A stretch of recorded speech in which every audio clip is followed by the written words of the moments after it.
Bonjour, bienvenue à Las Vegas. Salut Alex. Salut Benjamin, bonjour à tous. Alors c'est notre deuxième jour à nous, vous étiez peut-être déjà là hier soir à 22 h. On a commencé à parcourir les allées du salon, encore beaucoup de boîtes, de moquettes à dérouler, de stands à finir d'installer. Et puis Unveil, cet événement presse où on a déjà vu beaucoup de startups françaises, Alex.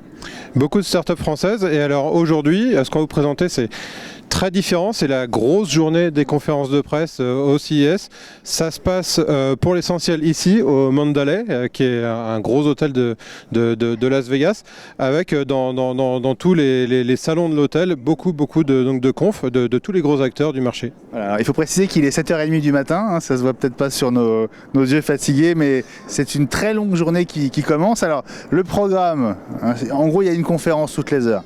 Alors ça va commencer très fort avec LG qui est un des gros morceaux de la journée, c'est prévu à 8 h. Monster à 9 h, Panasonic à 10 h, TCL à 11 h, Hisense à midi, en même temps que Valeo, Toyota à 13 h, 14 h Samsung. Le gros morceau de l'après-midi ici.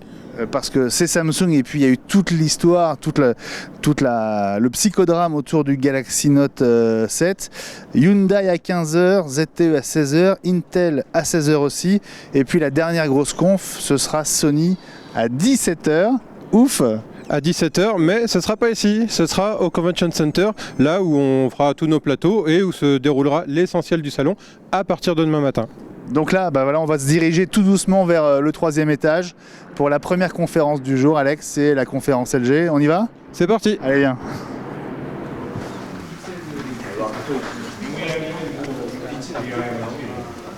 Bon Alex, le clou du spectacle, il est derrière nous pour LG. En tout cas, c'était un des produits phares de cette conférence. Oui, écoute, ce qui est assez extraordinaire, c'est que pour pouvoir montrer le produit, ils ont été obligés d'amener le mur de la maison qui va avec. C'est-à-dire que c'est une télévision qu'ils appellent wallpaper. Ça fait 2,5 mm d'épaisseur, c'est quasiment du papier peint. C'est extraordinaire. Ils expliquaient qu'en fait on pouvait fixer l'écran directement sur le mur avec des attaches magnétiques. Exactement, pour éviter qu'il y ait un jour entre l'écran et le mur, on le plaque un peu comme un tableau qu'on accrochera avec des aimants. C'est assez fou, hein. Donc voilà, ça a fait son petit effet, c'était la dernière annonce de cette conférence. Et vous le voyez, il y a beaucoup d'enthousiasme chez nos confrères journalistes. Il y a eu quelques secondes un petit peu, on a vu un de nos confrères se casser la figure là, sur un déprompteur. Oui, c'est un peu comme à Cannes, on vient avec son escabeau pour pouvoir être le premier à filmer la télé. C'est parfois un peu ridicule, mais ça fait partie du jeu. Bon Alex, on s'est décalé de quelques mètres pour avoir un angle de vue sur ces robots qui sont derrière nous. Alors, le robot c'est une tendance, mais on a été un peu étonné quand même par l'un d'entre eux notamment. Oui, c'est le grand là qu'on voit probablement juste derrière moi, qui s'appelle le Airbot. C'est un robot d'aéroport, un assistant d'aéroport. Et alors moi, en un mot commençant, j'ai envie de dire que je trouve ça ridicule. C'est-à-dire que je comprends pas très bien l'intérêt. Enfin, si, je vois bien à quoi ça sert. C'est-à-dire que c'est un robot qui va être destiné à aider les gens dans les aéroports, à trouver leur port d'embarquement, etc. Simplement, j'essaye de transposer ça dans un aéroport international. Je me dis combien il faudrait de robots pour aider les gens, et est-ce que ces robots vont pas gêner les gens avec leurs valises qui cherchent, eux vont chercher leur port d'embarquement, tu vois. Donc voilà, j'ai du mal à comprendre l'intérêt de la chose. C'est parce que tu as regardé Westworld dans l'avion, c'est pour ça. Non, je pense que c'est bien aussi de laisser des gens dans les aéroports pour indiquer aux voyageurs où aller, quoi. Les gilets rouges des aéroports, voilà. Quoi. Exactement. Alors, moi il me fait penser un peu au robot de Planète Interdite, mais en blanc. Là, il est assez grand, il a ce côté un peu... il peut être impressionnant parce qu'il est presque à taille humaine. Et en même temps il roule, enfin bon... Voilà, il va manquer un petit peu peut-être d'humanité. Il a des yeux de robot un peu comme on en voit depuis quelques années sur le CES qui vont essayer de l'humaniser un peu, mais c'est vrai que voilà, il fait moins humanoïde que beaucoup d'autres robots. Ouais. Alors après il y a les deux autres petits à côté dont on peut aussi parler, qui sont les robots domestiques de LG. Alors c'est pas vraiment des robots, c'est des assistants vocaux. Ouais. Les HomeBot ils appellent ça. C'est un partenariat avec Amazon, avec Alexa. Absolument, avec Alexa.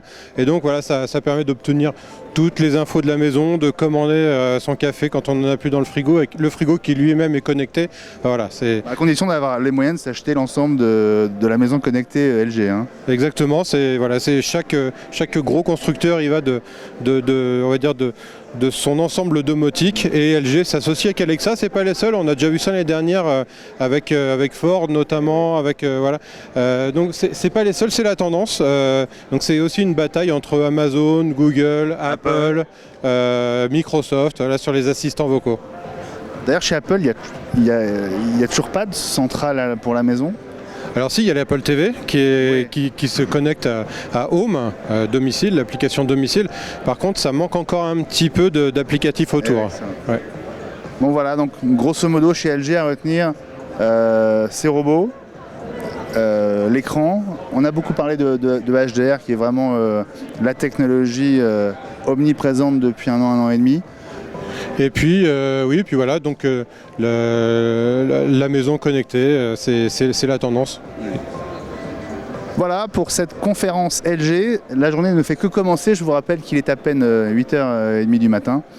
Et on en a jusqu'à la fin d'après-midi. Alex, allez, c'est parti pour la suite.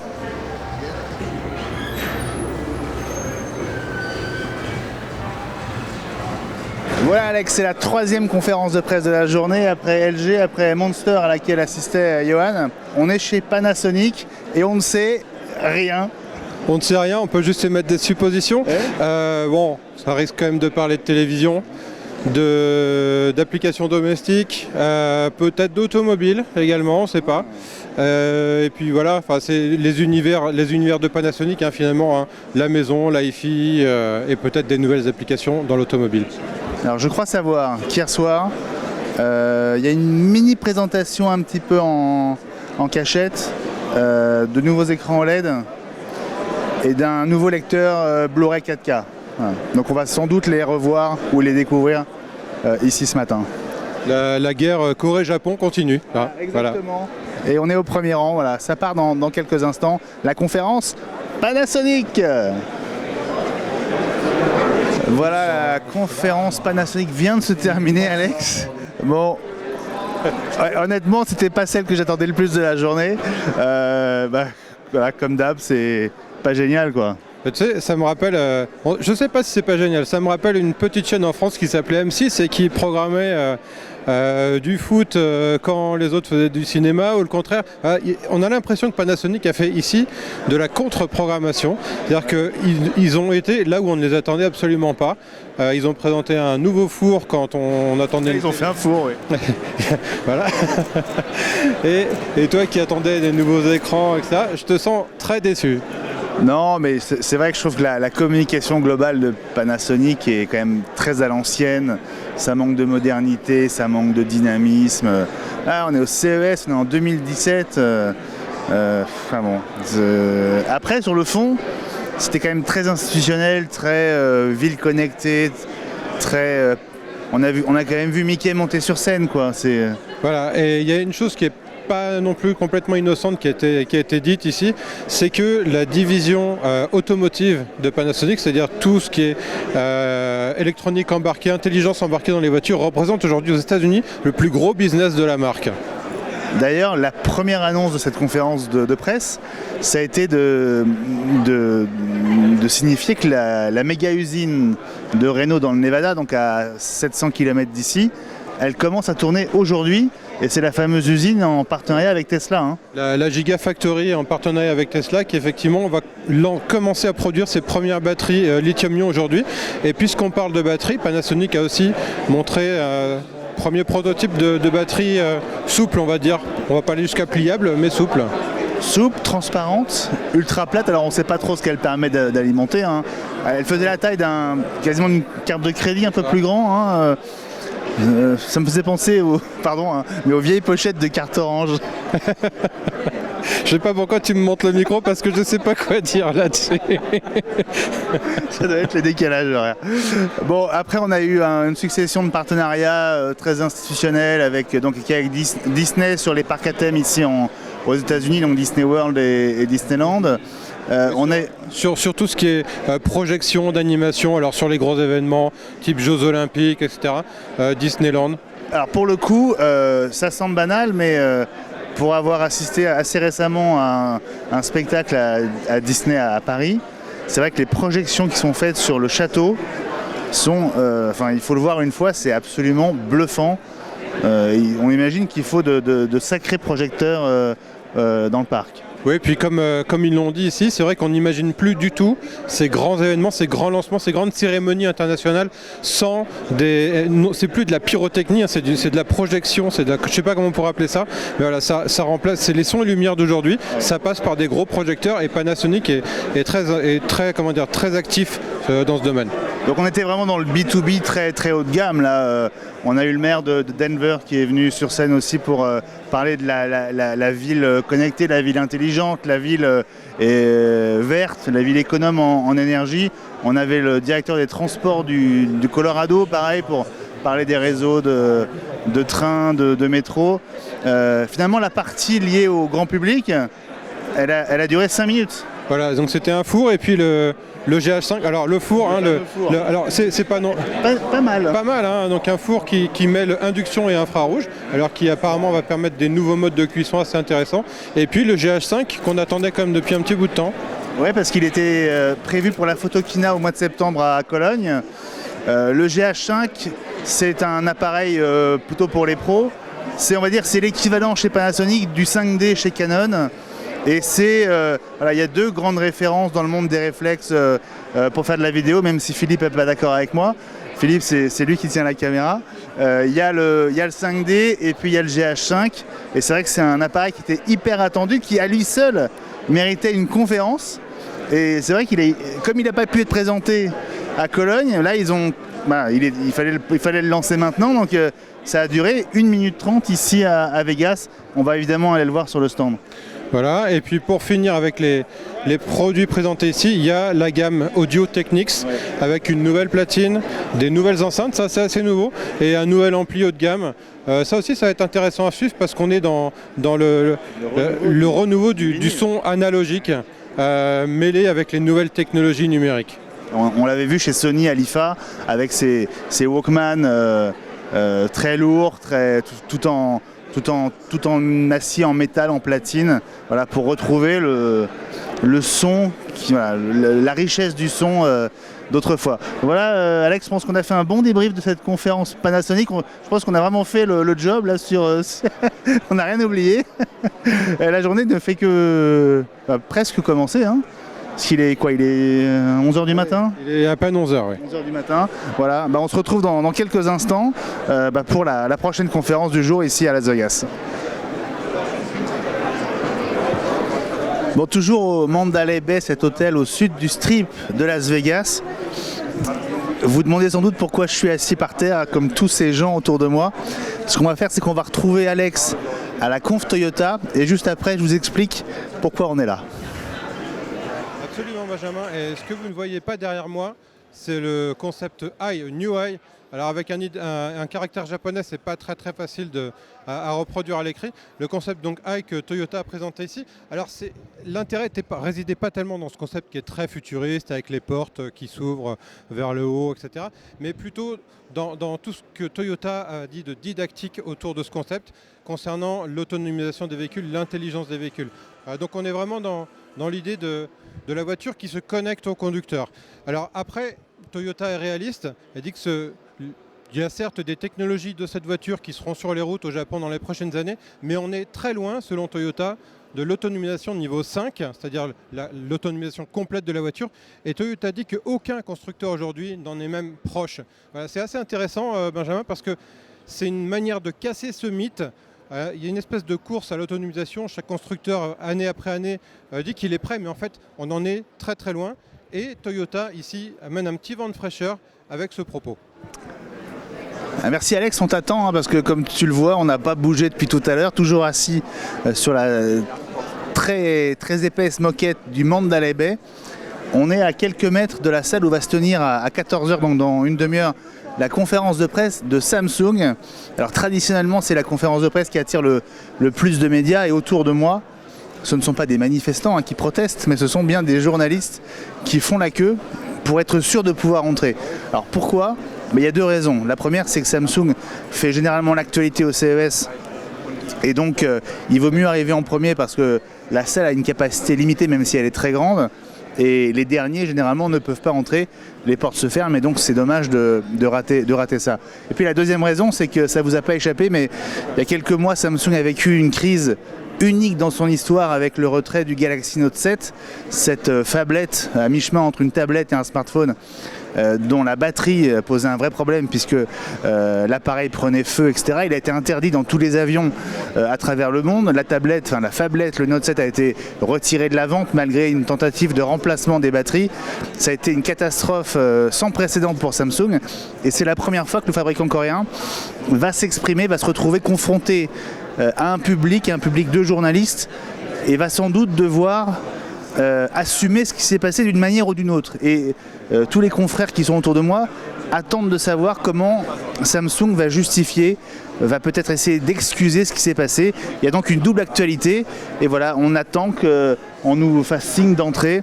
Voilà, ça va se jouer dans quelques minutes. Tout le monde va se lever, il va y avoir une sorte de petit mouvement de foule pacifique. On va tous se diriger vers la salle qui est là-bas.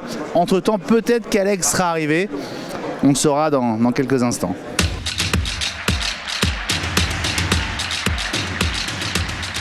Good afternoon and welcome to CES 2017. As you know, this year was a challenging year for Samsung. Some of you were directly impacted, and certainly many saw the media coverage, especially about the Note 7. We continue our intensive efforts internally and with third-party experts to understand what happened and to make sure it does not happen again. And very soon, we will be sharing the root cause report on the Note 7. Voilà, la conférence Samsung vient de se terminer. Alors, toujours avec Alexandre et avec Antoine Fontenot. Bonjour Antoine. Salut Benjamin. Journaliste à TV5 Monde. On se connaît depuis longtemps. On a été partenaire sur le JT des Nouvelles Techno. Tu étais dans la salle avec nous pour cette conférence Samsung. On va laisser l'honneur à notre invité Alex. Sentiment général sur cette conférence, Antoine? C'est trop d'honneur. Je m'attendais à un téléphone, déjà il n'y en a pas eu, mais effectivement peut-être que c'était encore, on en parlait avec Alex, un peu tôt pour annoncer après le fiasco du Galaxy Note 7. Ils ont évoqué d'ailleurs le truc, mais vraiment express au début, ça a été expédié. Ce que je retiens, c'est peut-être l'écran. Il y a deux nouveautés sur l'écran. Le téléviseur, c'est une nouvelle qualité d'écran LED qui s'appelle le QLED et qui est censé mettre en avant encore plus les couleurs. Il faut voir ce que ça donne en vrai. Et l'an dernier, il y avait déjà le SUHD. Bon, voilà, il y a un truc nouveau tous les ans, donc évidemment il faut suivre, mais peut-être qu'à un moment donné, on va arriver à trouver la technologie qui rend la couleur parfaite. On va s'arrêter là d'ailleurs, peut-être un jour, on ne sait pas. Tu crois vraiment? Et il y a ce câble qui relie l'écran à visiblement un boîtier qu'on n'a pas vu d'ailleurs, un boîtier sur lequel on pourrait brancher tous nos appareils à la télé, et l'écran est relié avec un câble très très fin, et ça je trouve que c'est pour le coup une bonne idée, et un câble quasi invisible. Voilà. Alexandre, ça t'a bien plu ce câble optique finalement? Alors je sais pas exactement quelle est la technologie utilisée dans ce câble. C'est peut-être un genre de Thunderbolt ou de la fibre optique, effectivement. Oui, enfin j'étais moins impressionné par cette télévision que par ce qu'on a vu ce matin chez LG, avec la Wallpaper TV. Là pour le coup, ça donnait un petit peu l'impression qu'ils allaient ramer, parce que alors ce qui est intéressant, c'est que Samsung a présenté sa télé dans différents environnements. Ils ont développé toute une gamme de supports, des trépieds, comme un chevalet aussi qu'on pose par terre. Comme un chevalet, effectivement. Voilà. Donc pour adapter un petit peu sa télévision à son environnement et au design de son environnement. Donc ça, c'est plutôt sympa. En revanche, effectivement, en termes d'encombrement, là, du coup, ils sont très très loin de ce qu'on a vu ce matin. Alors, effectivement, ils ont même fait un tableau pour l'accrocher au mur. C'est joli, mais bon, c'est pas très très innovant non plus.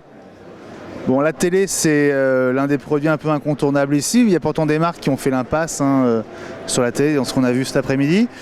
Donc voilà, la télé, quoi d'autre? Qu'est-ce qui vous a marqué, Antoine? Il y a l'appareil qu'on voit derrière nous là, qui est relativement impressionnant. On n'arrive pas trop à savoir si c'est une seule machine collée, ou enfin une seule machine ou deux machines collées. C'est une machine à laver, séchage avec 4 compartiments en tout. Honnêtement, c'est sans doute pour le marché américain parce que j'ai du mal à imaginer en France. Ils sont énormes. Hein. C'est gigantesque et puis je sais pas qui a besoin de 4 compartiments pour faire sa lessive. C'est très américain ça. Vraiment très américain comme le frigo d'ailleurs là-bas, frigo américain, mais ça on en voit plus en France, mais 2 machines comme ça, si on habite à Paris déjà, il faut la place pour les rentrer. Et puis c'est vraiment pour un usage intensif quoi, de machine à laver, mais après c'est une belle machine. Il y a un père de famille là, qui a l'air assez séduit par le concept. Non, ce qu'on se disait tout à l'heure avant de faire ce plateau, c'est que c'est vrai que la machine à laver, c'est quelque chose d'important dans beaucoup de familles. Moi, je suis beaucoup plus convaincu par cette machine à laver double compartiment qui permet de répartir le linge en fonction de la quantité ou même simplement de la sensibilité du linge que par le gros frigo américain connecté qu'on essaye de nous vendre depuis des années. Les fabricants essayent de nous faire croire que la famille va se remettre à communiquer autour de son frigo parce que le frigo va avoir un écran. Moi, je suis pas du tout convaincu par ça. Je veux bien qu'on laisse des petits mots sur le frigo. C'est le côté un peu créatif, sympa, mais qu'on ait un truc où il faille appuyer sur des boutons pour le calendrier, pour laisser le petit mot, pour trier ses photos, pour écouter de la musique, etc. Je suis pas du tout convaincu par ça et je connais personne qui a ce genre de frigo depuis qu'on nous en propose, c'est-à-dire quand même quelques années maintenant. Il faut dire que c'est une technologie qui était loin d'être mûre. Hein. C'était toujours des protos qu'on nous montrait sur les salons. Apparemment, il y a quand même 4 modèles qui arrivent, donc là on commence à entrer dans une vraie logique de gamme, donc ça doit commencer à devenir une réalité, mais on n'a pas les prix, ça doit valoir un bras, hein, comme le reste d'ailleurs. Hein. Après, il y a la caméra qui est à l'intérieur qui filme ce qu'on a dans son frigo et on peut voir ça à distance quand on fait ses courses. J'avoue, c'est quand même assez gadget, mais c'est quand même, moi ça me convainc pas mal. C'est vrai que parce que l'idée, ce que ça a été présenté l'an dernier, hein, je crois, oui, c'est qu'en fait les images sont envoyées sur votre smartphone et donc vous êtes en train de faire les courses chez Monop ou chez Auchan. Vous savez plus ce qui vous reste dans votre frigo, c'est vrai que ça peut avoir un petit côté pratique. Oui, pourquoi pas. Ça fait cher la photo. Voilà, ça fait un peu cher la photo. Et puis après tout, l'erreur est humaine et si on a oublié quelque chose, c'est pas très grave. On y retourne. Bon, voilà. Tant que c'est pas 12 bouteilles de lait. C'est vrai que tu es un spécialiste des supermarchés depuis ton enquête sur le poids des sacs de carottes. Un dernier mot, allez, en 30 secondes sur... Ouais, tu veux parler des portables ? Il y a eu beaucoup de choses effectivement montrées sur la mobilité avec les nouveaux portables, un nouveau Chromebook, enfin 2 nouveaux Chromebooks d'ailleurs, Plus et Pro, la Gear 3 qu'on avait déjà vu, et puis un PC gamer qui est... Alors moi je suis pas gamer, je suis pas forcément séduit par ça, mais ils ont insisté sur une chose, c'est qu'il était upgradable, et ça c'est peut-être une espèce de petite pierre lancée dans le jardin d'Apple. Exactement, hein, voilà. Exactement. Parce qu'on peut changer le SSD. Et un petit peu tout à l'intérieur d'ailleurs, hein, pour la mettre au goût du jour en fonction de l'évolution des technologies, donc c'est plutôt bien vu. Une bête de course pour le e-sport, pour ce marché du jeu qui, tu le sais Antoine, connaît un succès foudroyant. Je suis absolument pas gamer non plus, et j'ai aucune idée des caractéristiques qu'il faut quand on est gamer, mais effectivement ouais, le côté upgradable, c'est sans doute une clientèle qui cherche ce genre de produits qui vont pas trouver ça chez Apple. Voilà. Alors, il reste une conf, ce sera Sony dans quelques minutes. On va se transporter à l'autre bout de la ville, au Convention Center. On va se rapprocher de là où le CES va ouvrir ses portes demain. Et donc on va assister à cette conférence Sony. Ce sera le dernier grand moment de la journée, avant demain l'ouverture du CES et puis l'arrivée des politiques français, François Fillon, Michel Sapin, Axel Lemaire. Les présidents de région, enfin voilà, ça va être une très grosse journée. On se retrouve dans quelques instants, le temps de se rendre à la conférence Sony. Merci Antoine. Amusez-vous bien. Et bon CES sur TV5 Monde. Salut.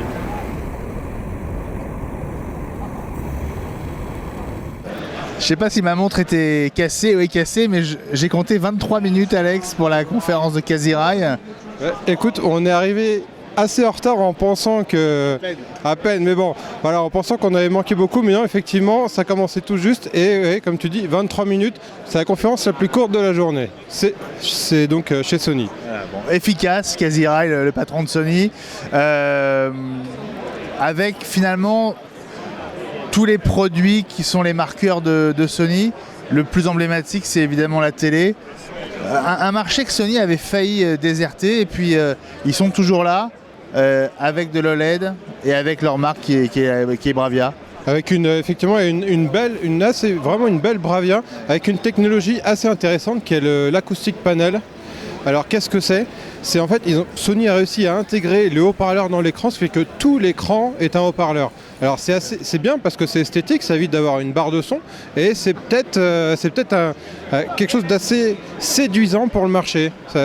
Toutes les grandes téléplates qu'on voit ont toute une électronique déportée avec une barre de son, quelque chose qui finalement peut s'avérer disgracieux hein, si on a un intérieur très épuré. Là, donc le son provient directement de l'écran.